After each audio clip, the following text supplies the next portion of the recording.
안녕하세요, 태산입니다.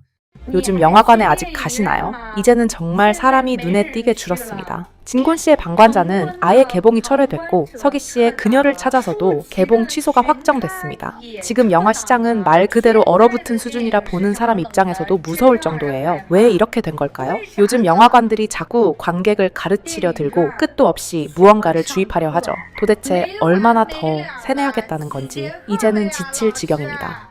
실력이 부족하면 감성으로 덮으면 그만이죠. 이게 바로 가장 민감한 점입니다. 감독이 아무리 능력이 부족하고 지금까지 괜찮은 작품 하나 찍은 적이 없다 해도 괜찮습니다. 왜냐고요? 애국심으로 그 빈자리를 채우면 되니까요. 얼마나 편리한 전략인가요? 주제만 그럴싸하게 잡아두면 아무도 감히 재미없다는 말을 하지 못합니다. 예를 들어 같은 영화가 있었죠. 그리고 제가 중간에 나가버린 영화도 하나 있었습니다. 지금까지도 그 영화 제목은 입에 올릴 수조차 없습니다. 그저 이렇게 말하는 수밖에 없죠. 좋았어요. 네, 아주 훌륭했어요. 영화 흥행 수치 부풀리기, 영화계에서 흔히 벌어지는 일입니다. 왜 허위 집계를 하느냐고요? 이유는 단순합니다. 광고를 할 때 흥행 수치가 커야 사람들의 관심을 끌 수 있으니까요. 간단히 계산해봅시다. 어떤 영화가 흥행 수입 100억 위안을 기록했다고 주장한다고 가정해보죠. 영화 티켓 한 장 가격이 100위안이라면 이 수익을 내려면 억명이 관람해야 합니다. 게다가 이 모든 관람이 이 주 안에 집중돼야 한다는 거죠. 중국 인구가 약 14억인데 그중 약 7%가 단기간에 같은 영화 한 편을 봐야 나온다는 계산입니다. 현실적으로 말이 안 되죠. 더군다나 실제로는 영화 티켓 가격이 30에서 60위안 수준인 지역이 대부분입니다. 이 가격이라면 1억 명보다 훨씬 더 많은 관객이 필요합니다. 즉 100억 위안 흥행 수익이라는 수치는 상식적으로 도저히 납득할 수 없는 과장된 수치입니다. 총 제작비 약 6억 위안이 투입된 중국산 영화 나타2 올해 상반기 관영 매체들의 대대적인 홍보 속에 흥행 기록 갱신이라며 떠들썩했지만 곧이어 100억 위안대의 보조금 지원 사실이 폭로되었습니다. 정부는 국민들에게 2번, 3번, 심지어 4번 관람까지 독려하며 군인, 학생, 국유기업 직원들에게도 관람을 사실상 요구했죠. 이 모든 것은 애국심을 표현하기 위한 명분 아래 이뤄진 일이었습니다. 그러나 당국의 이러한 조작은 중국 경제의 하락세를 감추는 데 전혀 도움이 되지 않았을 뿐만 아니라 오히려 영화 산업의 침체를 더욱 악화시켰고 나아가 연예계의 어두운 이면까지 폭로되는 결과를 초래했습니다. 냉정한 현실 하나 말씀드리겠습니다. 해마다 수백 편, 아니 수천 편 이상의 영화가 제작되지만 그중 우리가 실제로 보게 되는 작품은 손에 꼽을 정도입니다. 만약 제가 투자자라면 현실을 무시할 수 없겠죠. 화제성 있는 배우를 캐스팅하는 건 결국 투자금 회수를 위한 최소한의 보험이니까요. 그리고 이게 바로 지금 영화 산업이 직면한 아주 심각한 문제입니다. 정말 뛰어난 배우들이 많습니다. 하지만 그들의 상업적 가치는 거의 없는 것처럼 취급받습니다. 왜냐고요? 기회 자체가 주어지지 않기 때문입니다. 배우로서 분명히 말씀드릴 수 있습니다. 진심을 담아 말하지만 연기를 정말 잘하는 배우를 기용하는 감독은 거의 없습니다. 모두가 인지도와 화제성 있는 배우만 찾기 때문입니다. 예전에 한 투자자를 만난 적이 있습니다. 그분은 노골적이든 은근하든 계속해서 저에게 소위 그 룰, 즉 캐스팅 대가로 성적인 요구를 암시하는 말을 하더군요. 여배우를 데리고 식사 자리를 만들자느니 직접 말은 안 해도 의도가 너무 분명했습니다. 그래서 저는 단호하게 말씀드렸습니다. 저는 당신의 투자금 안 받아도 괜찮습니다. 물론 항저우 횡점이나 다른 몇몇 지역에서는 조급한 여배우들이나 일부 캐스팅 업체들이 그런 일을 대신 처리해주는 경우도 있다고 들었습니다. 하지만 저에게 그런 일은 절대 있을 수 없습니다. 그 어떤 대가를 치르더라도 저는 제 기준과 존엄을 절대 포기하지 않을 겁니다. 예전에 제가 한 캐스팅 현장에서 정말 섬뜩하고 불쾌한 상황을 겪은 적이 있습니다. 그때 저는 어느 촬영팀에 방문했었고 그 기억이 아직도 생생합니다. 당시엔 여배우를 선발하는 자리였고 최종적으로 한 여성이 캐스팅되었습니다. 그 배우는 북경 영화학원 출신이었습니다. 그런데 그 감독이 그 여배우에게 다가가 반찬을 더 덜어주겠다며 자연스럽게 접근했는데 그 뒤의 행동이 정말 불쾌하고 보기 민망할 정도였습니다. 감독은 자신의 젓가락으로 음식을 집더니 직접 여배우의 입에 넣으려 했습니다. 주변에 있던 모두가 그 상황을 보고 있었고 여배우는 깜짝 놀라 당황한 듯 그만하세요. 부끄러워요. 그렇게 하지 마세요. 라고 말했습니다. 그때 옆에 있던 부감독이 조용히 한마디 했습니다. 에이 그러지 말아요. 요즘 신세대 배우들한텐 그런 거 안 통해요. 사실 그 감독과 부감독은 평소에 형 동생 하며 지내던 사이였는데 그 말에 감독이 체면을 구겼다고 느꼈는지 순간 얼굴이 굳더니 젓가락을 탁 내던지며 소리쳤습니다. 이 촬영장에서 내가 위야 네가 위야? 네가 그런 말 할 자격 있어? 사장님께서 이렇게 말씀하셨어요. 아무개는 내 옆에 앉죠. 그 말을 듣는 순간 뭔가 기분이 이상하게 느껴졌습니다. 그래서 저는 조심스럽게 이렇게 말씀드렸죠. 사장님, 혹시 술자리라면 제가 함께 할 수 있습니다. 저 술도 곧잘 마시고요. 분위기 맞추는데 자신 있어요. 제가 옆에 앉으면 분명 기분 좋으실 겁니다. 그런데요, 다음날 저는 아무 말 없이 저여돼 버렸습니다. 말 그대로 깔끔하게 리스트에서 빠졌습니다. 그때 알았습니다. 제가 거기서 보여야 했던 건 능력도 센스도 아니었다는 걸요. 저는 정말 제 실력과 노력으로 그 역할을 따냈어요. 이미 촬영 일정도 조율했고 의상 피팅까지 들어가기로 되어 있었죠. 그런데 그 순간 갑작스럽게 통보가 온 거예요. 당신은 교체됐습니다. 이유요? 그 역할을 사장님의 여자친구가 하기로 했다는 거였습니다. 저는 심지어 계약서까지 다 써놨던 상황이었어요. 그런데 촬영을 바로 앞둔 시점에 전화 한 통이 왔죠. 죄송합니다. 당신은 교체됐습니다. 투자자의 여자친구가 그 역할을 맡기로 해냈습니다. 이런 경우 실제로 있습니다. 그 사람들은 자신들이 마음에 들어하는 여배우들을 절대 가만두지 않습니다. 중요한 배역은 결국 그런 배우들에게 돌아가게 되어 있어요. 왜 그런 일이 반복될까요? 솔직히 말해서 목적은 뻔합니다. 결국은 부적절한 요구, 즉 잠자리를 목적으로 하는 경우가 대부분이니까요. 그 외에 다른 이유가 있을까요? 2달 정도 후에는 이 일을 그만두려고 합니다. 저는 더러운 일에 휘말리고 싶지 않아서요. 정말 많은 사람들이 저를 찾아왔습니다. 1억 위안을 줄 테니 당신을 또 다른 톱스타로 만들어주겠다. 우리 플랫폼을 널리 알리게 해달라는 제안도 있었죠. 하지만 저는 그런 제안을 받아들이지 않았습니다. 그러자 곧 협박이 시작됐어요. 너는 우리가 만들어준 거야. 우리가 키웠으니 무너뜨리는 건 시간 문제야. 그렇게 말하더군요. 하지만 솔직히 전 그런 말이 무섭지 않았습니다. 무너지면 무너지는 거지요. 그런데 어느 날 그 사람들이 제 어머니에게까지 전화를 했습니다. 어떻게 제 어머니 전화번호를 알았는지도 모르겠고 그 일로 가족이 걱정하고 상처받는 걸 보면서 마음이 너무 아팠습니다. 이제는 제 개인의 문제가 아닙니다. 그래서 결심했습니다. 이 일에서 완전히 손을 떼기로요. 감독들이 배우를 뽑을 때 사진 한 장만 보고 판단하는 경우가 많습니다. 이 여자애 괜찮은데? 하는 식이죠. 그 말을 들었을 때 저는 정말 분노를 억누를 수 없었습니다. 만약 그 사진이 제 사진이었다면 당장 달려가서 뺨이라도 한 대 때려주고 싶었어요. 당신은 도대체 뭘 하러 온 사람입니까? 당신이 부감독이라면 배우를 공정하게 캐스팅하는 게 역할 아닌가요? 그런데 현실은 전혀 그렇지 않죠. 당신들 손에 의해 인생이 망가진 배우들이 얼마나 많은지 아십니까? 그 책임을 감당할 수는 있습니까? 요즘 연예계, 특히 드라마 제작 쪽 사람들 정말 도가 지나칩니다. 제가 당신 드라마에 출연시켜달라고 찾아간 것도 아니고 오히려 당신 쪽에서 먼저 저를 찾아와 출연 좀 해달라고 부탁했잖아요. 그런데 왜 제가 당신을 위해 밥을 사야 하죠? 그날 어떤 높은 사람이 왔든 어느 제작사에서 왔든 그게 저와 무슨 상관입니까? 저는 하루하루가 정신없이 바쁩니다. 그런데 밥 한 번 같이 먹었다고 해서 왜 또 술자리까지 따라가야 하나요? 제가 밥 안 먹었다고 출연 정지를 시키겠다는 말, 그게 말이 된다고 생각하세요? 와, 정말 대단하시네요. 제가 밥 한 끼 같이 안 먹었다고 체면 안 세워줬다며 화를 내고 그걸 핑계 삼아 저를 배제하겠다는 겁니까? 이런 사람들 진짜 이상한 버릇이 몸에 배어 있어요. 자기가 드라마를 만든다는 이유 하나만으로 모든 연예인이 자기 앞에 무릎 꿇고 매달려야 한다고 착각합니다. 그 오만함이 진짜 문제예요. 황자도는 술자리 식사 접대를 강요하는 관행을 단호히 거부했다고 밝히며 협조하지 않으면 업계에서 바로 퇴출하겠다는 협박까지 있었다고 털어놓았습니다. 연예계에 이른바 암묵적 룰을 두고 어떤 이는 거부하고 어떤 이는 타협하며 또 어떤 이는 떠나고 끝까지 맞서는 사람도 있다고 설명했습니다. 이런 현실은 자연스럽게 우몽롱과 조임량을 떠올리게 합니다. 네티즌들은 잇따라 반응을 보였습니다. 우몽롱과 교인량의 일은 정말 가슴 아픕니다. 두 사람이 하루빨리 진실을 밝히고 영원히 편히 잠들기를 바랍니다. 이건 단순히 돈으로 할 수 있는 수준이 아닙니다. 앞으로 모든 감독과 투자자는 반드시 배경을 철저하게 조사해야 합니다. 또 다른 네티즌은 이렇게 말했습니다. 우리는 반드시 중국 연예계를 빙하기로 몰아넣을 것입니다.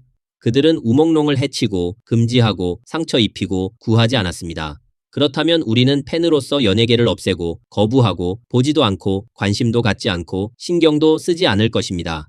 일부 네티즌은 더욱 충격적인 지적을 내놓았습니다. 여러분은 분명히 알아야 합니다. 이건 단순한 연예계의 음성적 관행이 아닙니다. 우몽롱 사건을 포함해 같은 회사에서 이미 문제가 발생했던 8명의 연예인이 있습니다. 이 모든 과정은 조직적이고 체계적이며 절차적인 살해 행위였습니다.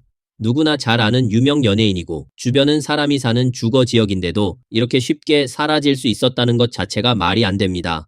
또 다른 네티즌은 분노하며 말했습니다. 이건 정말 무법천지입니다. 우몽롱이 9월 사건으로 세상을 떠난 이후 중공 당국은 즉각적으로 전방위적인 통제와 압박에 나선 것으로 알려졌습니다. 그의 스승이자 연예계 지도자로 알려진 손덕영은 공개적으로 진실을 밝혀 우몽롱이 최소한의 존엄을 지닌 채 떠날 수 있게 해야 한다고 호소했습니다. 그러나 중공 당국의 대응은 정반대였습니다. 인터넷에서 제기되는 각종 의혹을 음모론으로 규정하며 관련 게시물을 거의 전부 삭제했습니다. 당시 수많은 중국 누리꾼들이 진상을 확인하기 위해 경찰서와 관할 기관에 직접 전화를 걸었지만 이에 맞서 중공 당국은 오히려 청랑 캠페인을 한층 강화해 모든 정보를 봉쇄하는 방향으로 움직였습니다. 이로써 사건의 핵심 진실은 여전히 베일에 가려진 채 공식 설명 없이 사회적 의문만 점점 더 커지고 있는 상황입니다.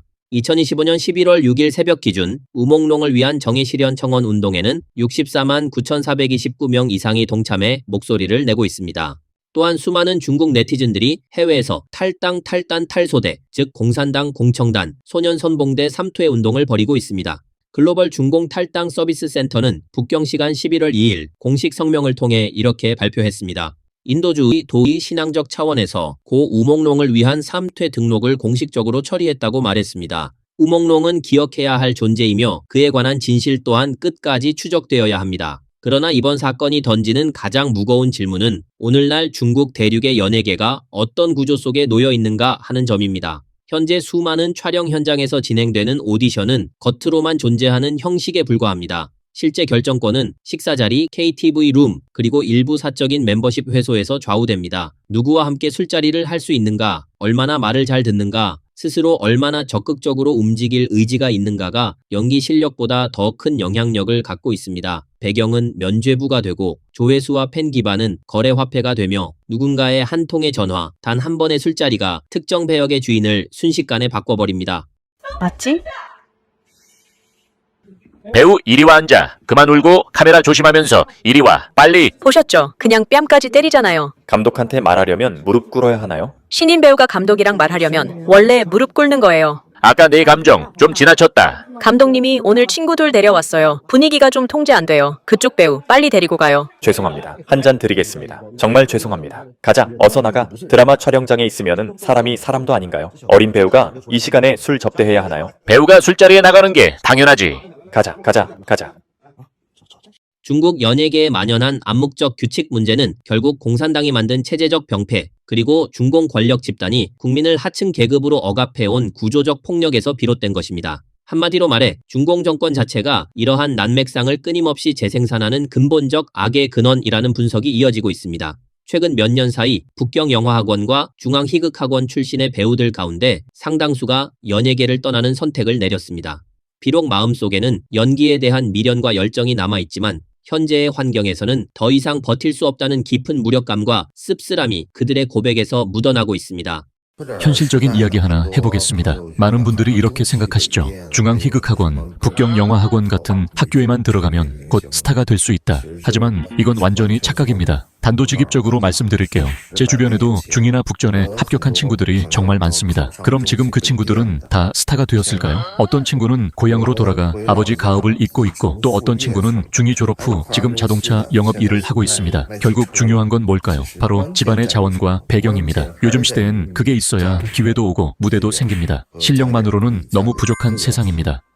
그럼 중앙희극학원, 북경영화학원을 졸업한 배우들은 지금 어떻게 생계를 이어가고 있을까요? 제가 이전 영상에서 한번 말씀드린 적이 있습니다. 사실 배우들 중 약 95%는 매달 수입이 일반 직장인과 별반 다르지 않습니다. 그랬더니 어떤 분이 댓글에 이렇게 남기셨어요. 그건 단역이나 엑스트라 얘기잖아요. 당연히 돈 못 벌지. 그런데요, 저는 영화학원 출신입니다. 7년 동안 연기를 전공했고 지금도 배우로 활동하고 있는 사람입니다. 그런 입장에서 현실을 말씀드리겠습니다. 예를 들어 어떤 작품의 제작 예산이 1000만 위안이라고 할 때 그중 900만 위안은 남녀 주연 두 사람이 가져갑니다. 그리고 나머지 100만 위안으로 조연, 단역, 엑스트라 수백 명이 나눠야 하죠. 그럼 결국 한 사람당 손에 주는 돈은 정말 얼마 되지 않습니다. 제대로 벌어들이기도 전에 생활비에, 교통비에, 연기 학원비에 금세 바닥납니다. 이 안에 담긴 쓴맛과 현실의 고통은 직접 해본 사람만이 제대로 압니다. 많은 이들이 고생 끝에 낙이 온다는 말 하나만 붙들고 버팁니다. 하지만 끝내 행복의 문턱조차 밟아보지 못한 채 연기를 접고 다른 길로 떠나는 경우가 너무 많습니다.